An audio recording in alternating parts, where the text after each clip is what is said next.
اتنا بڑا گناہ ہے کہ ہم ماہ رمضان مبارک کے روزے جان بوجھ کر چھوڑ دیتے ہیں۔ کئی آدمی یہ کہتے ہیں کہ میرا کام ایسا ہے کہ میں روزہ نہیں رکھ سکتا، کوئی کہتا ہے گرمی بہت زیادہ ہے میں روزہ نہیں رکھ سکتا، کئی آدمی طرح طرح کے بہانے تراشتے ہیں، کہتے ہیں روزہ رہتا ہی نہیں ہے، روزہ مجھ سے رہ ہی نہیں سکتا۔ تو اس طریقے سے جان بوجھ کر روزہ نہیں چھوڑنا چاہیے، کہیں ہم بدبختوں میں نہ لکھے جائیں، کہیں ہم ایسے نہ ہوں کہ پوری زندگی کی ہماری عبادتیں ایک ماہ رمضان مبارک کی بے ادبی کرنے کی وجہ سے ضائع نہ ہو جائیں۔ تو اس لیے ماہ رمضان مبارک کا روزہ جب رب نے فرض کیا ہے اور آقا علیہ السلام نے یہ فرمایا ہے کہ تمہارے اوپر یہ ماہ رمضان مبارک کے روزے فرض ہیں، بالکل صحیح، جو آدمی ماہ رمضان مبارک کا روزہ رکھتا ہے اللہ رب العزت اسے قیامت والے دن حوض کوثر سے پلائے گا۔ سبحان اللہ۔ جو اگر کسی کے ساتھ مہربانی کرتا ہے۔ گولڈی صاحب یہ ارشاد فرمائیے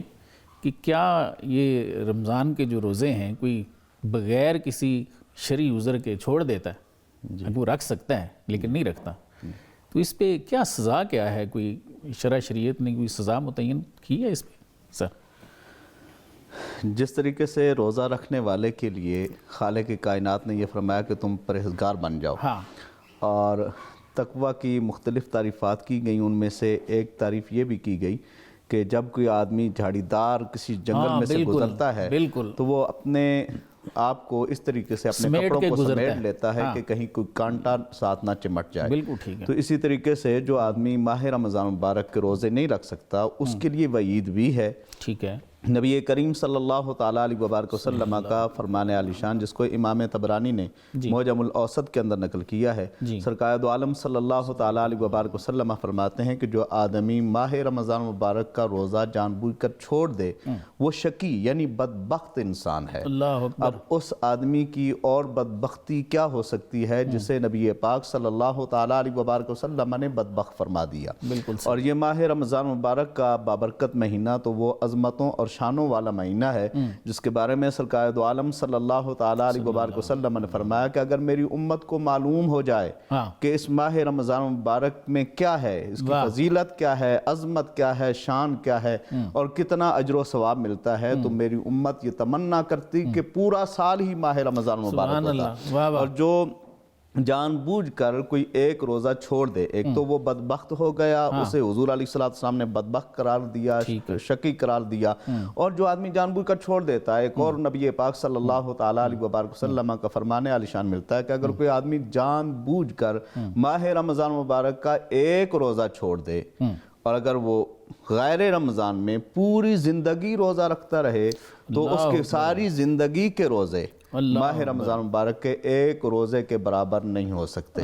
تو یہ اتنا بڑا گناہ ہے کہ ہم ماہ رمضان مبارک کے روزے جان بوجھ کر چھوڑ دیتے ہیں۔ کئی آدمی یہ کہتے ہیں کہ میرا کام ایسا ہے کہ میں روزہ نہیں رکھ سکتا، کوئی کہتا ہے گرمی بہت زیادہ ہے میں روزہ نہیں رکھ سکتا، کئی آدمی طرح طرح کے بہانے تراشتے ہیں، کہتے ہیں روزہ رہتا ہی نہیں ہے، روزہ مجھ سے رہ ہی نہیں سکتا۔ تو اس طریقے سے جان بوجھ کر روزہ نہیں چھوڑنا چاہیے، کہیں ہم بدبختوں میں نہ لکھے جائیں، کہیں ہم ایسے نہ ہوں کہ پوری زندگی کی ہماری عبادتیں ایک ماہ رمضان مبارک کی بے ادبی کرنے کی وجہ سے ضائع نہ ہو جائیں۔ تو اس لیے ماہ رمضان مبارک کا روزہ جب رب نے فرض کیا ہے اور آقا علیہ السلام نے یہ فرمایا ہے کہ تمہارے اوپر یہ ماہ رمضان مبارک کے روزے فرض ہیں، بالکل صحیح، جو آدمی ماہ رمضان مبارک کا روزہ رکھتا ہے اللہ رب العزت اسے قیامت والے دن حوض کوثر سے پلائے گا۔ سبحان اللہ۔ جو اگر کسی کے ساتھ مہربانی کرتا ہے، جتنا زیادہ وہ ماہ رمضان مبارک کے اندر جتنی نیکیاں کرتا ہے اللہ تعالیٰ ان میں بھی اضافہ فرما دیتا ہے، 70 گنا تک وہ نیکیاں بڑھ جاتی ہیں، اور اس سے زیادہ بھی اللہ اعظم اور اکبر ہے، جتنا وہ چاہے وہ نیکیوں کو بڑھا سکتا ہے۔ لیکن ماہ رمضان مبارک کا روزہ جان بوجھ کر نہیں چھوڑنا چاہیے تاکہ ہماری بخشش کا سامان ہو جائے، اور کوئی دروازہ ہمیں ملے یا نہ ملے، جس طریقے سے حضرت صاحب بھی فرما رہے تھے ہمیں باب الریان تو مل جائے، یعنی باب السیان تو ہمیں مل جائے تاکہ ہم جنت میں داخل ہو جائیں۔ اور نبی پاک صلی اللہ تعالیٰ علیہ وبارک وسلم آئی ہماری